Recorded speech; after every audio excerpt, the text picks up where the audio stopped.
এই ঘরে মনে করেন আমরা পাঁচ ভাই উপার্জন করি। তো এখন পরিবারের উপার্জনকারী যে কয়জন, বাবা মাও আছে, তো তারা সবাই মিলে ফয়সালা নিছে, সবাই টাকা দাও, আব্বা মা মুরব্বী, তারা নামে করলাম। এটা তো আপনাদের খামখেয়ালি হইল, এটা তো আপনাদের মন মতো না হইল। এটা শরীয়তের মাসালা কিনা এটা জিজ্ঞাসা করছেন। ইসলামের হুকুম এটা নেই যে একটা ফ্যামিলিতে যতজন সদস্য আয় রোজগার করে তাদের পক্ষ থেকে একজন বা দুইজনের নামে বা মুরব্বির নামে কোরবানি দিলে যথেষ্ট, এই কথা ইসলাম বলছি। তো আমরা এটা থেকে বানাই নিলাম, এটা তো কোরআন সুন্নায় বলে না। জওয়ান কিংবা বুড়ো, বালেগ মুসলমান প্রাপ্তবয়স্ক, এমন প্রত্যেক শরীয়ত নির্ধারিত যে সম্পদ ওটুকুর মালিক যেই হয়, ঈদুল আজহার 3 দিন, কোরবানির 3 দিন, ওই ব্যক্তির উপরেই কোরবানি ওয়াজিব।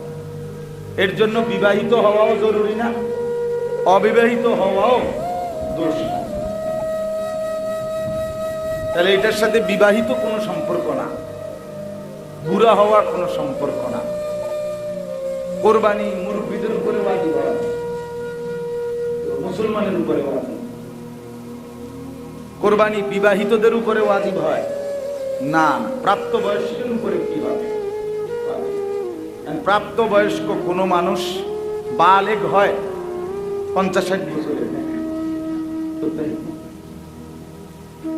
কোন মানুষ তো বালেগ হয়, পুরুষ ছেলে 14 বছরের পরে 15 বছরের ভিতরে, এই 14 থেকে 15 এই 1 বছরের ভিতরে সাবালক।